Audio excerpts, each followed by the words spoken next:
그 개송은 굉장히 유명한 겁니다. 분리카 사라우노 하는 그 개송은 아마 스님들이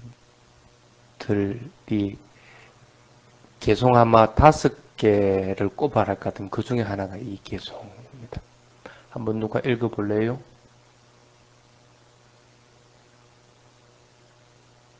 한글로만 읽어봐요. 그럼 됐어요? 음.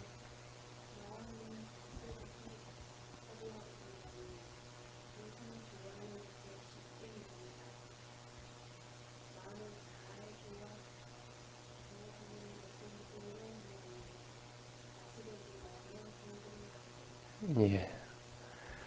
마음은 다스리기 어려움나니 항상 좋아하는 곳에 쉽게 머문다. 마음을 잘 좋아하는 것은 훌륭하나니 다스려진 마음은 행복을 가져온다 하는 겁니다. 마음에 대한 수행법을 가르친 개송입니다. 그래서 아마 앞으로 이제 개송은 앞으로 한 2~3개 더 나가겠지만은 아마 한 3회 정도 마음에 대한 관찰법에 대한 것들 여러분들 설명해 주기 위해서 이 개송을 인용을 했습니다. 부침 당시 때 여러분도 잘 알고 있는 마띠까 맞다 라고 하는 분의 얽힌 이야기입니다. 스님들이 수행하는 모습을 보고 이것은 출가자만 할 수 있는 겁니까? 아닙니다. 제가자든 출가자든 아무나 다 할 수 있는 겁니다. 그럼 나에게 수행법을 가르쳐 주십시오 해가지고 그때 가르쳐준 수행법이 뭐냐면 몸의 32가지 것에 대해서 관찰하는 수행법이었습니다. 어쨌든 그것으로 인해서 아나함까지 이르게 됩니다. 그래서 마지막 완전하게 깨달음을 이루는 아라한 바로 밑에 경지까지 마띠카 삐타가 이르게 된 겁니다. 그러고 나서 마띠카 마따만 깨달음에 이른 게 아니고 마띠카 마따가 이제 공양을 올리던 스님들도 깨달음에 이르게 합니다. 그래서 그것이 뭐냐면 수행의 과일을 이루는데 필요한 부분이라는 게 있습니다. 그래서 먼저 개개인이 자질이 되는가 안 되는가 숙고를 해야 되고 그 다음에 해야 되는 게 수행하는 장소가 적당한가 그 다음에 수행하는 도반들이 적당한가 그 다음 네 번째가 음식물이 적당한가 이것을 살펴서 그 스님들에게 그에 맞는 음식물을 공양 올려문에 스님들도 전체가 깨달음에 이르게 합니다. 그래서 그런 깨달음에 이르기 위한 조건들 4가지도 그래서 나중에 후대에 정립을 할 수 있는 계기가 됩니다. 그 다음에 이 개송에서 또 중요한 게 뭐냐면 지금 이제 설명하려고 하는 부분입니다. 앞에는 마띠까 맞다가 깨달음에 이르던 건 몸의 32가지 부분에 대한 수행법을 가지고 했습니다. 부정간이죠. 그 다음에 이제 한 게 뭐냐면 깨달음을 이루기 위한 조건들, 4가지 조건들 조금 전에 설명한 그것들이 있고 여러분들이 반드시 알아둬야 될 부분입니다. 언젠가는 그 2개의 부분도 여러분들이 또 설명을 할 겁니다. 지금은 마지막 3번째 중요한 게 뭐냐면 그렇게 스님들이 깨달음을 알아내되고 나서 부처님한테 와서 그 마띠까 맞다 칭찬을 많이 합니다. 그 소리를 듣고 있던 한 스님이 내가 저 가서 수행을 하면 수행이 잘 되겠다. 그리고 뭐 수행은 둘째치고라도 일단은 탁팔에서 공양을 해결하는데 어려움이 없겠다는 생각이 들어서 이제 그거 가려고 그럽니다. 그래서 이제 부처님이 이제 그거 가라고 해가지고 갑니다. 가면서 이 스님이 이제 생각하기를 이제 그 수행처가 더러울 수가 있는데 내가 가기 전에 저 마티가 맞다가 그 수행처를 깨끗하게 좀 청소를 해줬으면 좋겠다 하는 그런 마음을 냅니다. 근데 수행체가 보니까 깨끗하게 치워져 있거든. 그래서 먼 길을 왔으니까 마음속에서 목이 마른데 뭐 좀 시원하게 요즘 말 같은 주스 같은 거 마실 거 있으면 좋겠는데 하고 생각하고 있는데 좀 있으니까 이 주스를 가지고 누가 한 사람이 온다고. 그래서 이제 먹었어. 그러고 나서 이제 밥때가 되기 전에 그걸 먹고 나니까 또 이제 단 것이 먹고 싶어지거든. 그래서 단 거, 요즘 말 할 것 같으면 이제 그 초콜릿 같은 거. 그런 것들 좀 먹었으면 좋겠는데 하니까 초콜릿을 또 가져오는 거야. 그래서 이제 생각에 여기는 마띠가 마따가 있다고 하는데 마띠가 마따라는 분이 어떤 분인지 한번 보고 싶은 거라. 그래서 마띠가 마따가 여기 수행체 한번 와봤으면 하는 그런 마음을 냅니다.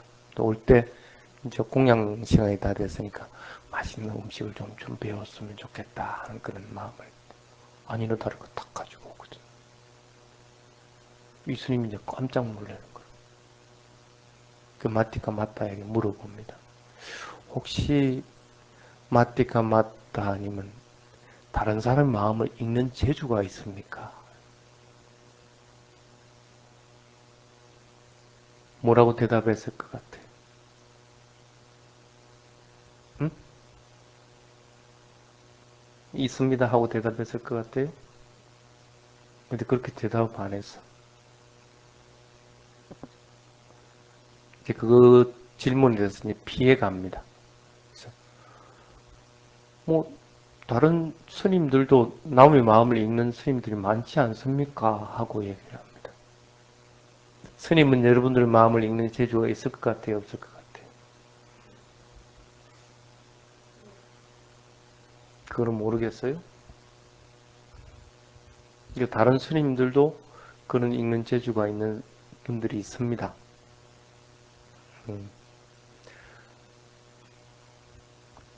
이제 그런 얘기를 하고 그 다음에는 그래도 이제 물어보거든. 그 다른 스님을 예를 들 필요 없고 마띠가 맞다가 그러느냐 아니냐 하고 이제 직접적으로 물어봅니다. 그러니까 마띠가 맞다가 그런 마음을 읽는 재주가 없어도 전후 사정을 살펴봐가지고 아 그렇게 우연찮게 그렇게 맞아 떨어지는 경우도 있지 않습니까? 하고 얘기합니다.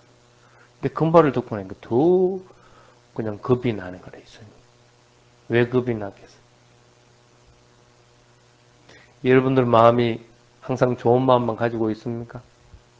나쁜 마음도 가지고 있다. 그럼 내가 나쁜 마음을 품고 있으면 어떻게 돼? 맞디가 맞다가 알 거 아니냐. 내 모든 일거수일투족 마음에서 일어나는 것 같아 다 알고 있다 할 것 같으면 여러분들 그거 살 수 있겠어요?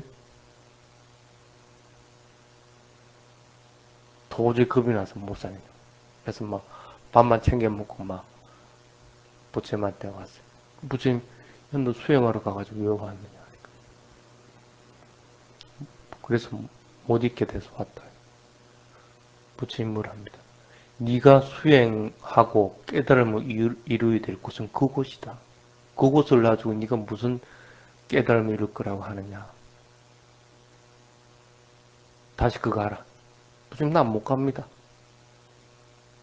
나는 아직 범부 중생이기 때문에 출간했지만 범부 중생이기 때문에 내가 나쁜 마음을 품고 있으면 그 마띠가 맞다 그걸 알고 알아차리면 그거 내가 어떻게 그거 있겠느냐.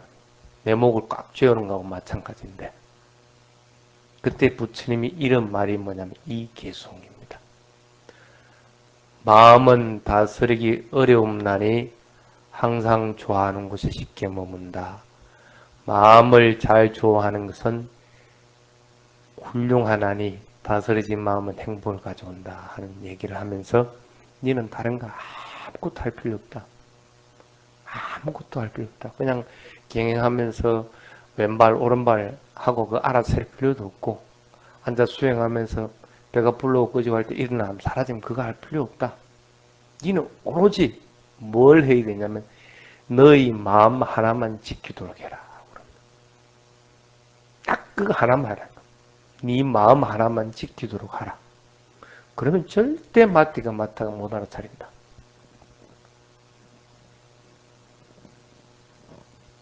지키 이해가 안 되죠? 마음 하나를 어떻게 지킬지.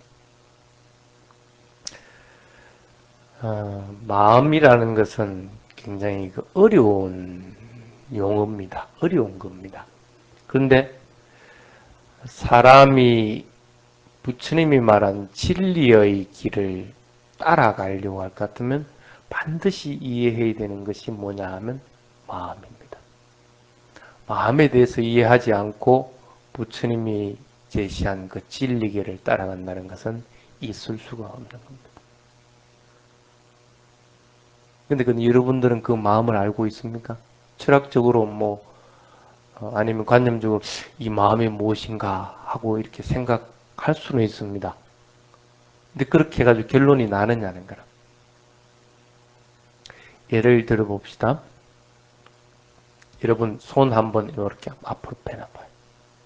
딱 펴가지고 여러분들이 원하는 만큼 올렸다가 내려놓기를 한번 해보십시오. 천천히 그걸 알아차리면서 천천히 올려놓고 내려놓고 해봅시다.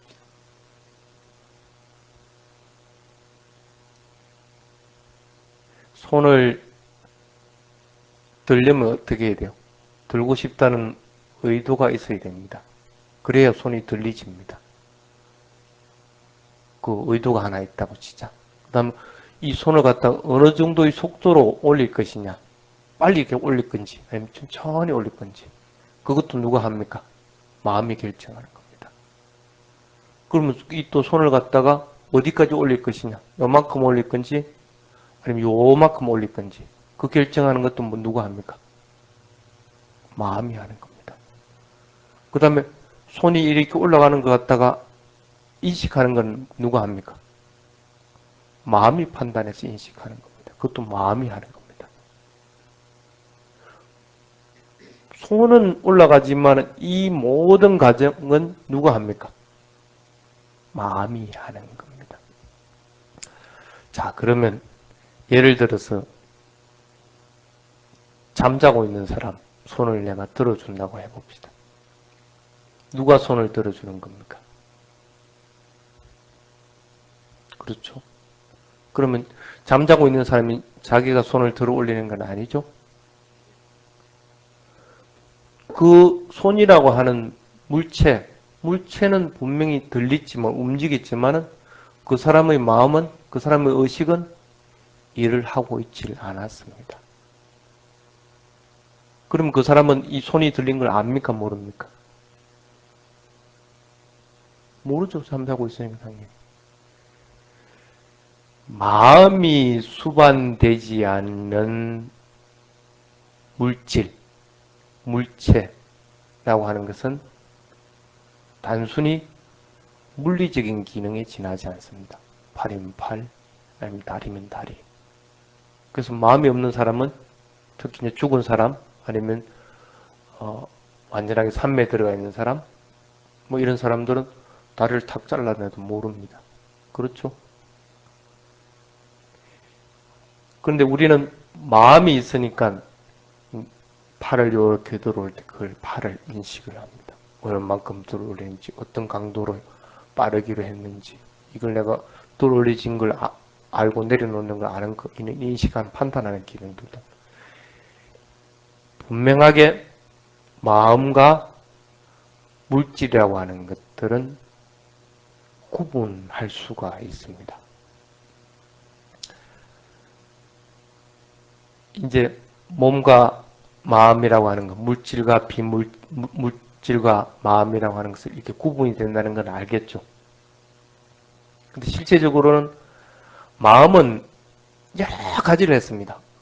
팔을 하나 들어올리기 위해서 의도도 있었고, 그걸 요만큼 들어올리겠다는 결정도 해야 되고, 어느 정도 바르기로 해야 되는 것도 있고, 그걸 또 판단하고 또 인식하는 것도 여러 가지 기능들을 했는데, 팔은 뭐 했어요? 그냥 들어올리지도 않았습니다. 팔이 하는, 그 팔이라고 하는 물질이 일이 많겠습니까? 마음이 하는 일이 많겠습니까? 마음이 훨씬 많겠죠. 마음이 그 정도로 하는 일들이 굉장히 많이 있습니다. 어떤 일들을 합니까? 이 몸을 가지고 있으니까. 보고, 듣고, 냄새 맡고, 또 맛보고, 접촉하고, 생각하고, 이런 것들이죠.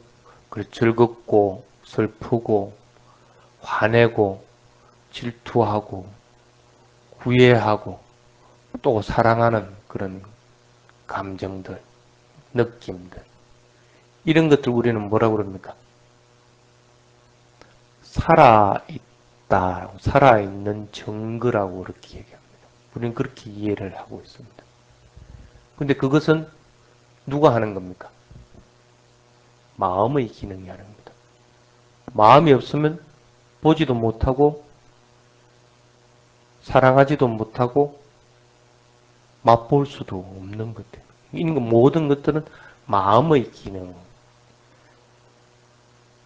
이와 같이 몸은 단순하지만 마음은 굉장히 복잡하고 여러 가지 기능들을 담당합니다. 그래서 훨씬 몸보다도 마음이 큽니다.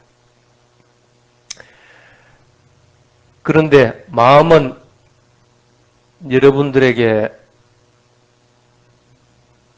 숨어가지고 몰래 팔을 들어 올리라 이렇게 하지는 않죠. 마음이 시켜가지고 당당하게 팔을 들어 올리라 하고 있어요. 어느 정도로 들어 올리라. 그리고 어느 정도 올라갔는지를 인식하라 하고 있어요. 마음의 기능은 숨어있는 기능은 없습니다.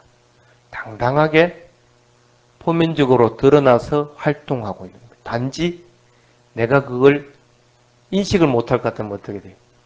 그 마음이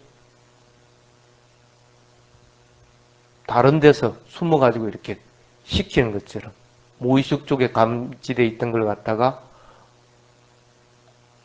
그런 것들이 있다고 착각하는 것 뿐입니다. 근데 실제로 알고 보면 마음이 다 드러나가지고 다 그렇게 일을 하고 있는 겁니다.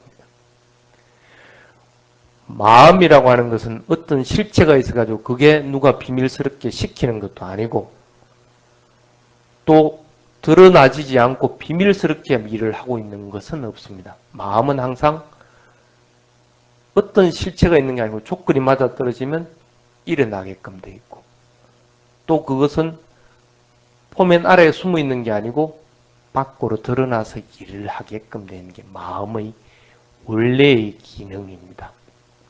그래서 이걸 갖다가 우리는 마음이라고 한다 하는 것들을 이해를 먼저 해야 됩니다. 그래서 모든 것들을 인식한다고 하는 활동 그거 자체는 마음이라는 걸 갖다가 먼저 이해를 하도록 그렇게 하십시오. 그래서 일상적인 책상이라고 하는 그 물체하고 그 다음에 나라고 하는 생명체라고 하는 것을 구별하는 활동 이런 것들도 모든 것들이 마음이라고 판단을 해야 됩니다. 마음이 있어야만이 그건 생명체의 역할을 하는 것이지 마음이 없으면 우리는 뭐라고 합니까? 그건 그냥 하나의 물체에 지나지 않습니다. 책상에 마음이 있다고는 누구도 얘기를 안 하는 것과 마찬가지입니다. 근데 그 마음이라는 것은 누가 시키는 것도 아니고 조건 따라 일어나는 거고 그것이 숨어 있는 것도 아니고 드러나는 것이기 때문에 우리가 통상적으로 마음을 갖다가 영혼이라든지 아니면 변하지 않는 진화라든지 아니면 절대 불변한 뭐 범하일려라든지 뭐 안 그러면 열애심이라든지 이렇게 명칭을 붙이는 그건 합당하겠느냐는 거예요. 그건 아니라는 거예요.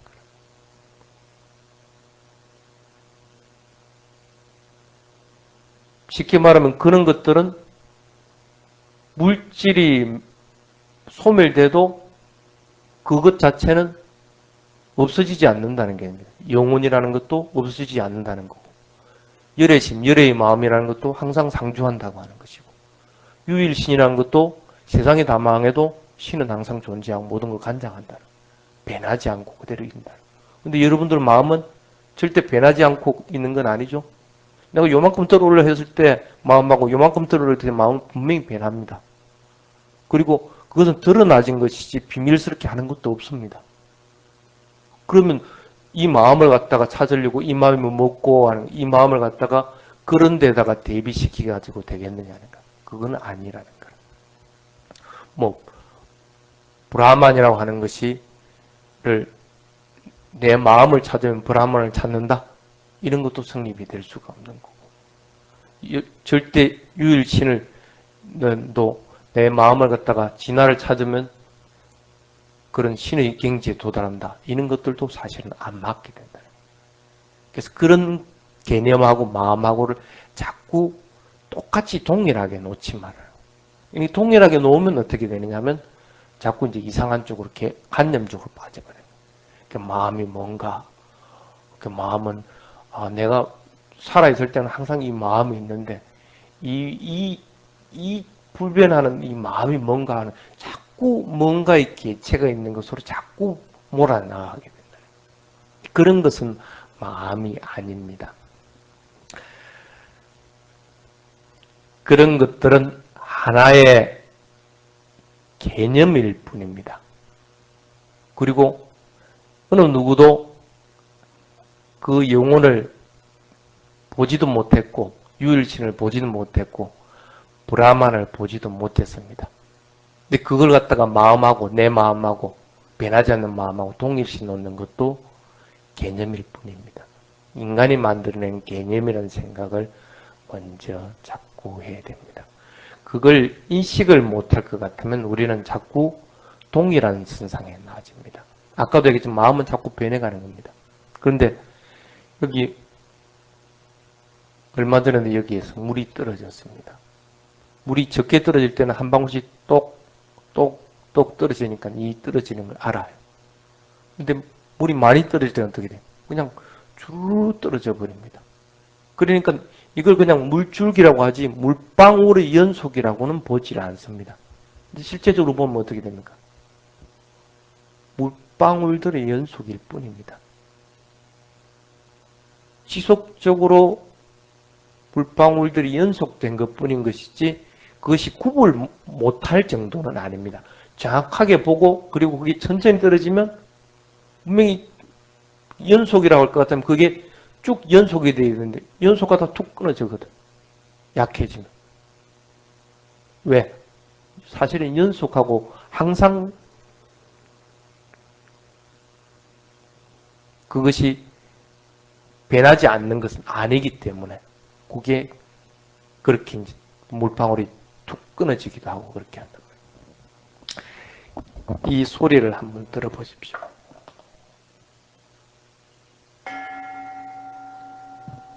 소리 들립니까? 어떻게 들립니까? 소리가.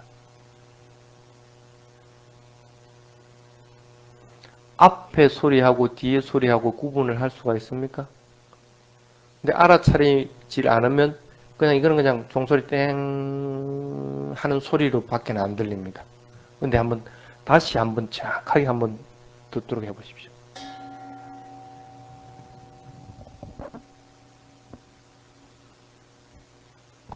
구분이 됩니까?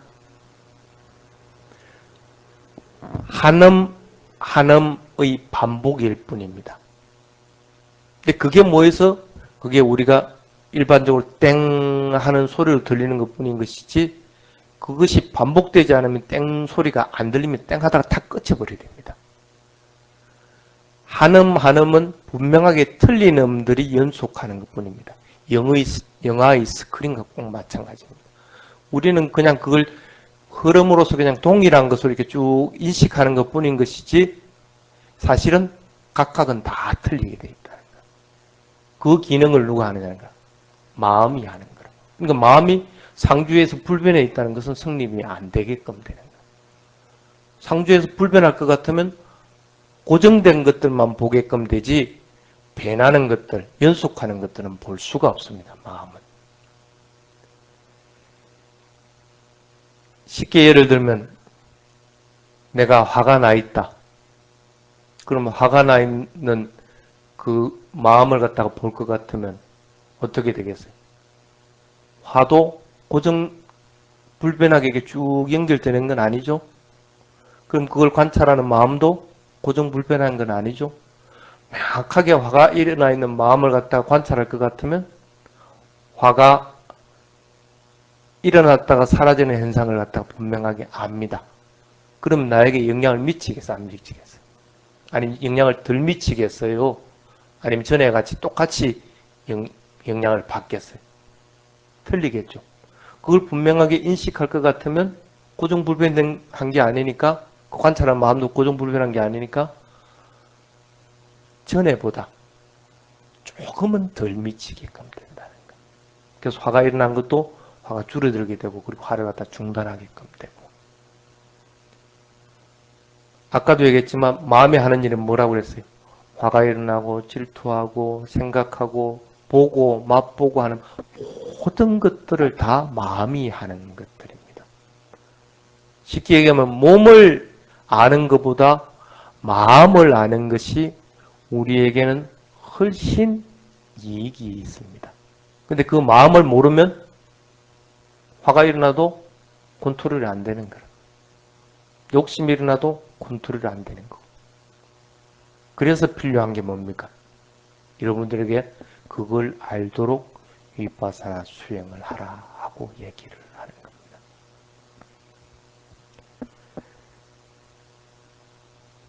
모든 현상들, 인식하는 모든 현상들을 갖다가 내가 그것을 확인함으로 인해서 그 현상들의 소용돌이에 빨려 들어가지 않게끔 만드는 것이 1차적으로 여러분들이 마음에 대해서 관찰해야 되는 이유입니다. 화가 일어날 때 그걸 인식하지 못하면, 알아차리지 못하면 화의 소용돌이에 빨려 들어가 버립니다. 그래서 화가 계속 정복되고 또 다른 것으로 발전이 되고, 화뿐 아니라 보는 것도 마찬가지고, 보면 잘생겨서 잘생겼네 하고 하는 마음이 나고, 더 가까이 가서 쓰다듬으려고 그러고, 더 가까이 가서 보호하려고 하고, 이렇게 자꾸 이제 넘어가지게 돼요. 근데 위파사나 수행은 보면 본다고 알아차리고, 화가 일어나면 화가 일어나는 걸 알아차리기 때문에 적어도 그 소용돌이로 빨려 들어가지를 않습니다. 보통 사람들은 인격이 형성되는 것들이 이런 과정을 거쳐서 인격이 형성이 됩니다.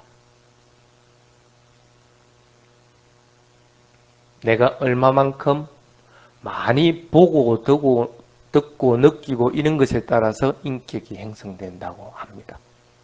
그런데 아무리 인격이 형성되고 아는 것들이 많다고 하더라도 어쩌면 15살짜리보다 더 화를 참지 못하고 15살짜리보다 더 화란다. 욕심을 갖다가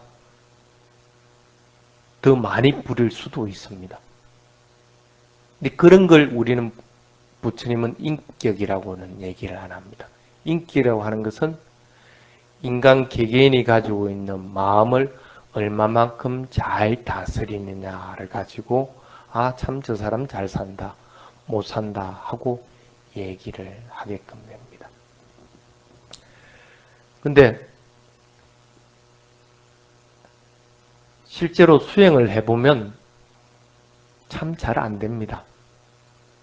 앉아서 수행해서 망상이 나면 망상이 일어났다는 그 마음을 갖다가 마음으로 알아차리려고 하는데 이놈 알아차리려고 하면 더 망상이 일어나.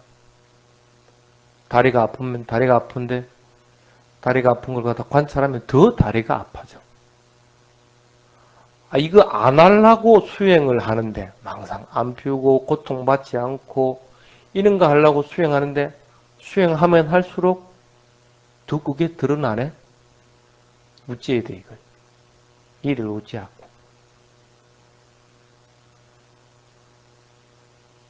그런데 차이가 분명하게 있습니다. 알아차리지 못하고 망상을 피울 때는 그 망상을 피우는지를 모릅니다. 또 망상을 피우더라도 내가 알아차리지 못한 상태에서는 크게 번져나갑니다. 그런데 알아차릴 때는 어떻게 합니까? 망상이 일어났다는 걸 일단은 안다는 거라. 그 망상이 또 연속된다고 하더라도 앞에 가고 틀리요 같아요. 분명하게 틀립니다. 인식하는 과정도 틀리고 그리고 그것이 나아가는 방향도 분명하게 틀립니다. 그러면 앉아서 수행하고 있는데 망상이 일어났다. 아니면 아픔이 통증이 일어났다. 수행 하나하나 똑같네. 하는 말은 성립이 안 돼요. 그래서 수행을 하니까 그 정도라도 알아차리는 거예요. 그렇지 못할 것 같으면 망상에 소용돌이에 그냥 휘말려 들어가. 적어도 내가 망상 피우다가 도저히 안 되겠다 싶으면 어떻게 해요? 막 일을 놔버리가 다른 걸 해버립니다. 그래도 적어도 퐁당 빠지지는 않는다는 거예요. 망상이 괴롭혀도. 고통스럽게 돼도 마찬가지라. 고통스럽게 된 걸 가지고 2차적으로 다른 사람 제3자에게는 적어도 피해를 입히지는 않는다는 거예요. 도저히 못 참겠으면 뭘 다리라도 패는데 그래도 어쨌든 내가 알아차림은 가지고 있었다는 거예요. 완전하게 알아차리지 못했다는 것이지. 근데 그전에는 고통스러울 때는 남에게 짜증 부리게 되고 그냥 바로 그냥 다리 패는 거예요. 분명하게 틀리게. 수행을 함으로 인해서 그런 것들이 퇴보하는 것이 아니고 전진하고 있다는 증거입니다. 적어도 마음의 인식 과정에 대해서 알고 있고 그 속도가 보이기 시작을 합니다. 그러면 수행에서 처음에 얼마만큼 큰 이익이 있어요. 내가 아프면 아프다고 하는 걸 알면 그 인식 과정을 그러니까 다 이해하고 있다는 것. 그리고 그 속도도 전에 아플 때는 알아차리지 못했다 해서는 그냥 바로 그냥 반응이 나타나는 인자는 반응이 느리다는 거예요. 참을 때까지 참고 그 속도를 갖다가 늦출 수도 있고 하게 돼 있다. 왜 이렇게 되느냐 하면 그걸 알아차리는 마음은 절대 여러분 뜻대로 안 됩니다. 절대 여러분 뜻대로 될 것 같으면 그 마음은 어렵다고 얘기 안 하겠지. 옛날부터 많은 사람들이 그 마음을 찾으려고 그렇게나 노력을 안 했겠지. 세상에 몸 찾으려고 하는 사람은 없어도 마음 찾으려는 사람은 그렇게 많았단 말이야. 왜 그렇겠어? 내 마음대로 안 되기 때문에. 원래 마음이라는 건 지 마음대로 내가 원하는 대로 해주질 않습니다. 그걸 먼저 받아들이라. 그래도 그래 하더라도 적어도 내가 속도는 알아차림하면서 늦추고 또 이게 마음의 현상이구나 하는 것들은 이해는 하고 있다.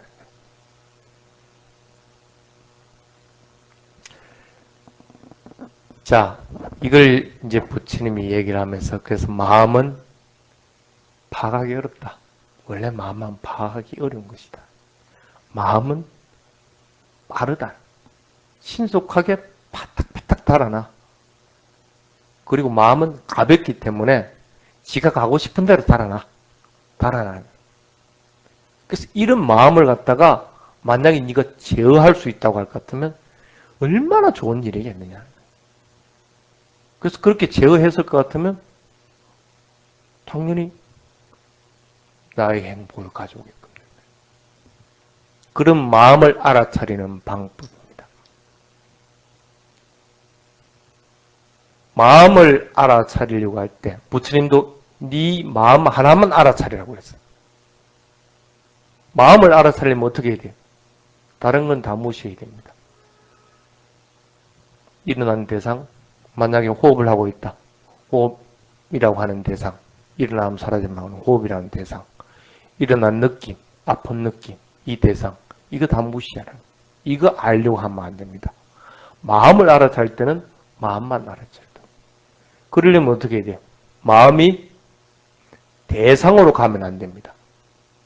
대상이 어떤 겁니까? 앉아있을 때는 배가 부르고 꺼지고 합니다.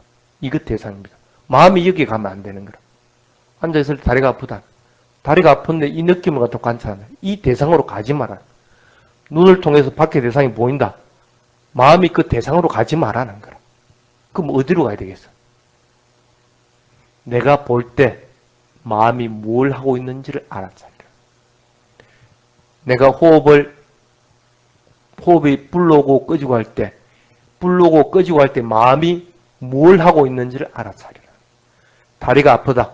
다리가 아픈 게 있다. 다리가 아플 때 내 마음이 뭘 하고 있는, 짜증을 내고 있는 건지, 아니면 그걸 몰아내려고 하고 있는지, 그 마음만 관찰하는, 이 아픈 느낌이나 호흡이나 밖에 있는 대상으로 마음이 가지 말라는 거야. 마음은 항상 대상으로 가지 말고 내 마음으로 와야 돼. 뭔 말인지 이해하겠습니까? 조금 어렵죠. 그래서 마음에 대해 관찰하기 위해서 좀 다른 것보다는 좀 어렵습니다. 이렇게 생각하면 됩니다. 다른 거 다 놔두십시오. 무시하십시오.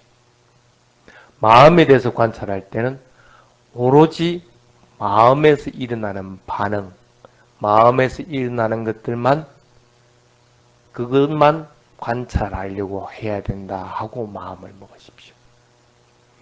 더 선하게 굳이 이걸 뭐 하려고 하지 말고, 또 굳이 그걸 갖다가 내가 용을 써가면서 뭐 하려고도 하지 말고, 그리고 그 대상에서 일어나는 반응들, 이런 것들도 하려고 하지 마십시오.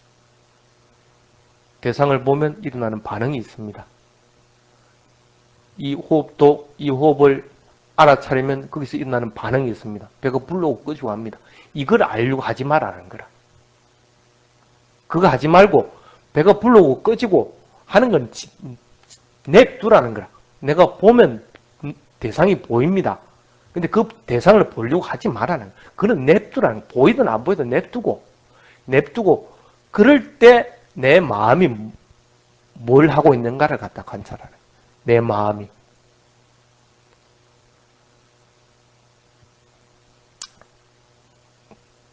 대상 자체에 고정시키지 말아라는 겁니다. 예를 들면서 다리에 통증이 있습니다. 통증이 있으면 통상적으로 우리는 이걸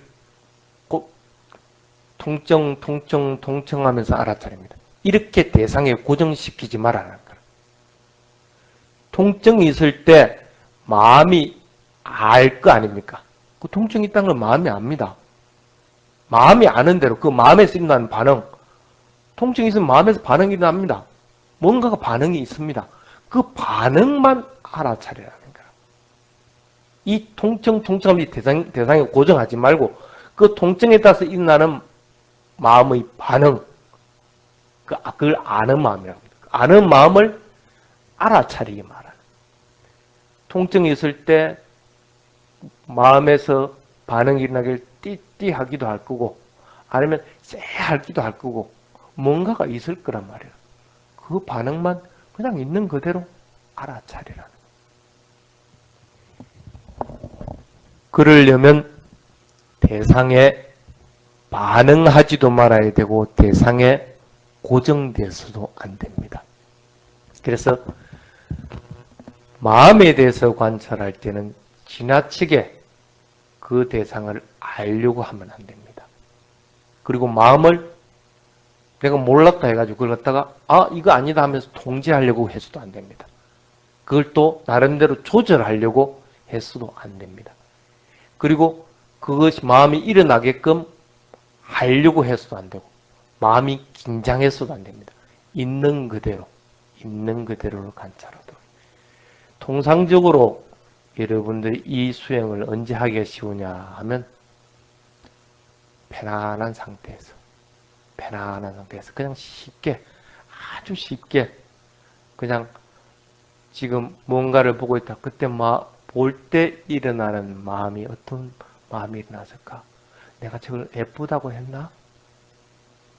아니면 저걸 갖다가 보고 있음으로 인해서 내 마음에서 기쁜 것들이 있나? 그런 반응만 그냥 살며시 알아차리려고 해야 됩니다. 모든 것들을 이렇게 알아차리려고 해야만이 마음에 대해서 관찰을 하게끔 됩니다. 그래야 그 대상에 빨려 들어가지도 않고 그 대상에 대해서 다른 마음을 또 일으키지도 않게끔 됩니다. 그리해야만이 내가 나쁜 마음이 일어나더라도 나쁜 마음을 갖다가 슬며시 보고 있기 때문에 나쁜 마음이 지속이 안 된다. 맞디가 맞다가 아니라 부처님 보더라도 내 마음을 절대 잡을 수가 없는 거예요. 부처님 이 방법을 가르쳐줘요. 네 마음 하나만 알아차리도록. 다른 거는 다 몰라도 된다. 다 몰라도 된다.